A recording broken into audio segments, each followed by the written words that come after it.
Hello, Impactful Parent. Today is really exciting because we have a guest speaker today. Her name is Amber Schoenrock. And I invited Amber today because she is a financial advisor. I think that as part of being parents, it's super important that we know how to financially take care of our children.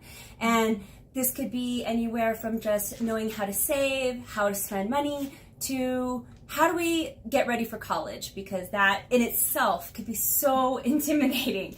So I wanted to bring on a professional to tell us a little bit more about financial security and how we can prepare. So thank you for joining me today, absolutely. Amber. Thank you for the invitation. I'm really excited. Yeah, and I see here to say Amber teaches financial fundamentals and concepts to hundreds of families. So I really appreciate you being here to start this journey with us, because we want to get a lot of our viewers really in that. It's such a weight off your shoulders when you are financially secure. I mean, that's just one worry that can just get off. So I appreciate it.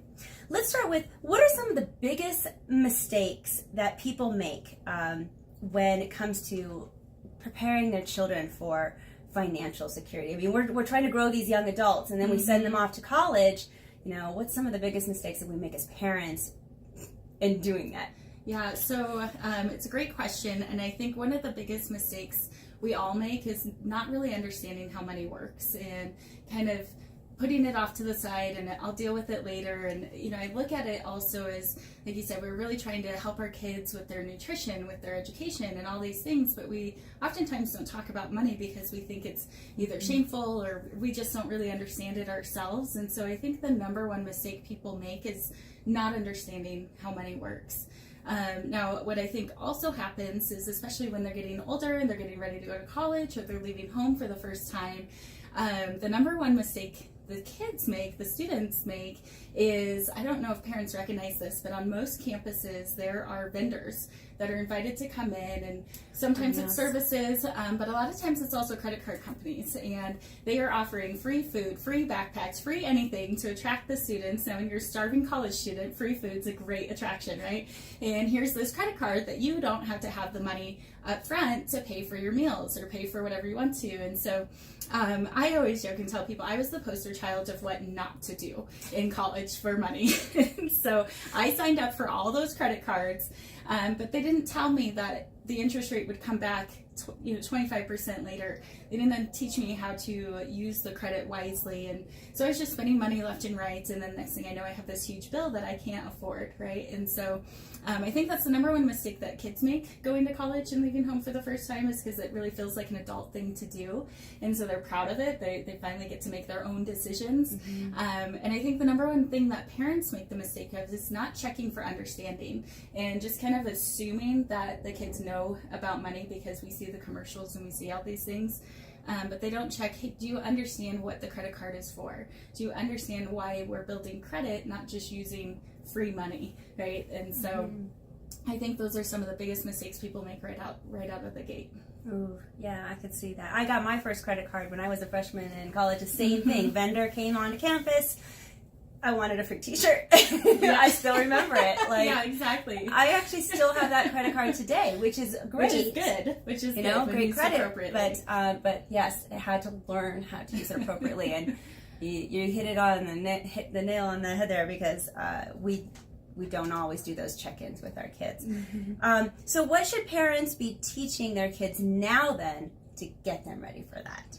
Yeah, so teaching kids now, and I think you can really start at any age. And first and foremost, knowing that money is just a tool in the household. It's kind of like, you know, it's there, it's a necessity, just like we have to eat meals. But we can have healthy food or we can have junk food in the house. And we can have healthy conversations about money or we can have junk conversations about money. And so just really making it a safe place to talk about money in the first place. But teaching them some of the basics. So if they're 16 and getting their first job, or 17 and getting their first job, understanding banking, online banking, the fees that come with banking. So knowing that you have to wait for the account, the check, so to speak. I don't think anybody writes checks anymore, but again, poster child of what not to do. When I first had my first checking account, they gave me a checkbook. I wrote a bunch of checks. I didn't know I had to wait for them to clear, that it was going to take a few days, and I had $300 in overdraft fees. And so I learned the hard way, and I only made the mistake once because that was painful, and thankfully they worked with me on that. But it's an avoidance that I could have had I understood the banking system and knowing how, you need to wait for things to process before you spend more money. And then for allowances, so maybe they're younger, maybe you're providing allowances. I heard Caleb Maddox talk about this once, and I just loved it. So he said instead of allowances for taking out the trash or dishes or things like that, his dad was like, that's just being a part of the household, the contributing member of the household. You don't get paid for those things. And so what his dad did, though, is he would pay him for every book report that he read and wrote on some sort of personal development, whether it was Rich Dad, Poor Dad, or Think and Grow Rich, or some of those other books. And there's all different level age books for that, but a book report would earn him $20. And so really advancing that. Another game that I like to play with my clients' kids is, and I call it the candy game, so whether you like candy or not, you can use whatever filler, right? But I'll sit with the family, and their kids will oftentimes be present, and I'll say, with the parents' permission, if I can give them a piece of candy. And usually they say yes, it's pretty harmless, and I say, okay, here's a piece of candy, I can give you this piece of candy right now, or I can give you 3 pieces when I come back. And what that teaches the kids is 1, delayed gratification, and 2, the power of compound interest. And they don't even know it. They just know that they'll get 3 pieces of candy if they wait. And what that equates to in the money world is if you wait, you have 3 times as much, right? So that's really brilliant, actually. I'm going to start using that. Yeah. Taking that tip with me. Good. Yeah. So little things, though, that we can do that really help make the conversations more comfortable. And I think the number one thing as parents that we can do is being an example, right? And being good stewards of our own finances, but also including the family and making it games. And so another trick that we do with families oftentimes is when they're learning about cash flow or budgeting. And so if you get an allowance or have a certain amount of money, everybody gets a budget for the week. So let's just say everybody gets $20 for the week, and you get to choose what you do with that $20. So you can spend it on whatever you want, whether it's candy or a pair of shoes or whatever it is. And then at the end of the week, you do a check-in to see who has what left and how did they spend that money. And so the reward is whoever saved the most or stuck to their budget the best gets to pick the dinner for the night, or gets to pick out the movie that you watch, right? So it doesn't have to be these big extravagant gifts or prizes, but it makes it fun. It makes it kind of competitive. You see the kids start to compete with the parents, and the parents competing against each other. And so, at the end of the day, it creates this healthier relationship with money, and they understand that they get more by saving more. And it's not just, as a society, I believe we're taught so much how to spend money. I mean, the advertisements and everything is like, have it now, have it yesterday, right? And so it really helps instill some core habits. It's really about habits, some core habits of not spending but saving, and what that can do for you now and the future. Thank you. That's brilliant. So then how can parents help set their kids up for college or for future financial security now?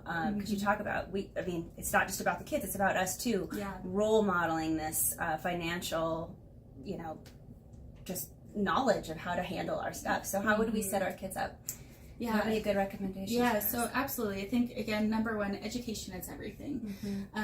The number one thing that I see between wealthy and elite wealthy families and those who are more middle class, average families, which is my family, most of my family and friends, is that they do talk about money. They do have conversations about it, and it's not, money doesn't grow on trees, and no, you can't have it because it's too expensive or things like that. It's, if you want it, you have to figure out how to get it. Everything's attainable, but so having a different conversation around money, working with a financial professional to understand what your options are. So if it's for college, a lot of people have heard of or understand 529 plans. Those have pros and cons to them, and it's very specific per family. So, when have you started saving? And I think the best time to start saving is now. Right, and regardless of how much it is, it doesn't matter if it's $10. I teach a lot of people to save $1 a day or $1 a week to create more habits. but sit with somebody who can help you look at the full picture and how all of the parts and pieces of a financial picture can help support what your goals and dreams are. And then lastly, something I'm actually really excited about, I just did this for my nieces, and it's what we call the $1 Million Baby Trust. And so with college, our kids may or may not go to college, they may join the service, they may get scholarships, there's a lot of things that can help pay for college if they go, and if they don't, hopefully someday it's actually free. I don't know if that will happen. That would be wonderful. That would be fantastic. I won't hold my breath though. So there's a lot of things that they can do, but one of the things that we forget about is their future retirements and in the long term. We think about now, and so a couple of questions that I always ask parents to think about is, one, do you think Social Security is going to be around for your kids? Yeah, no, probably not. And my crystal ball is just as good as yours. I don't know for sure, but and then two, how would you feel if your parents had set something aside for you that by the time you were retiring, you had an extra $1 million in your retirement savings? And how cool would that be, right? Yeah, absolutely amazing. And so I know we want to do the best for our kids, and we want to help them be successful as quickly as possible. And so we have partnered with a company called NetLaw that it's called the $1 Million Baby Trust. And what it does is it establishes a trust that your child is the beneficiary for, and they can't touch the money unless emergency situations, but it's kind of set it and forget it and leave it for their retirement. And so they have an extra, depending on how you've invested and funded and that sort of thing, $1 million, half a million, $2 million for their retirement savings. So it can very quickly over that time frame become super powerful for them and beneficial. And talk about leaving a legacy. You know what I mean? Talk about being there for your kids when you're no longer physically present, and giving a gift that continues on for them. So that sounds like a dream. And reasonable. So they're actually doing a discounted, it's $50 to set up a trust. It's a 90% discount right now. Wow. How long that lasts, I don't know. But I think it's a really powerful tool to help parents, not only for their kids now, but in the future as well. Wow, that's amazing. How do people work with you if they're interested either in the $1 Million Baby Plan, or just, I need help with my finances, I need to get my stuff together and get organized? Is it really expensive? Tell us a little bit more. How would we work with you if we needed to? Yeah, absolutely. So I actually sit with people completely complimentary, so there's no charge. I don't charge fees for me to help you set up a plan. And so we can sit person to person, we can sit virtually, however that looks. I always encourage, regardless of where your financials are, I have multi-million-dollar clients, and I have clients who are saving $10 a month. And everybody deserves to have the same access to the tools and resources that we know work. And I can also tell you that my multi-million clients are also very uneducated when it comes to how money works, just as much as my $10 a month clients are. So whether you're just getting started or you have the wealth, it's always a great idea to sit with a professional. So I think, again, I think that should be accessible to everybody. So I don't charge for my services. I think that's what service means, right? Is to help somebody to be of service for them, and not charge them the fees. I mean, that's part of why most people have never sat with an advisor, is because they think they have to have money and have a ton of money. Yeah, absolutely. I hear this a lot. Well, I'll call you when I have everything in order. And well, that's part of what I'm helping you do is, let's do this together. It's less stressful. So you're okay with it if we call you and everything's just a mess? That's right. Just, bring your shoebox full of whatever you have, and okay, good to know. We'll sort it out together. That's awesome. Well, that is just amazing. I hope that our audience today can become more impactful parents by calling you, or even just getting ready for their kids' futures, putting this seed into their head about how important financial security can be for not only themselves, but for their kids' futures. And wow, the $1 Million Baby Plan sounds absolutely intriguing to me. So just thank you so much for coming and it's my pleasure. Sharing with us today. Thank you. If you want to contact Amber for any other services or just even questions, please, I will have her information at the end of this video and in the comments below. Go ahead and give her a call. Thank you again. I'd love to hear from you. Thank you.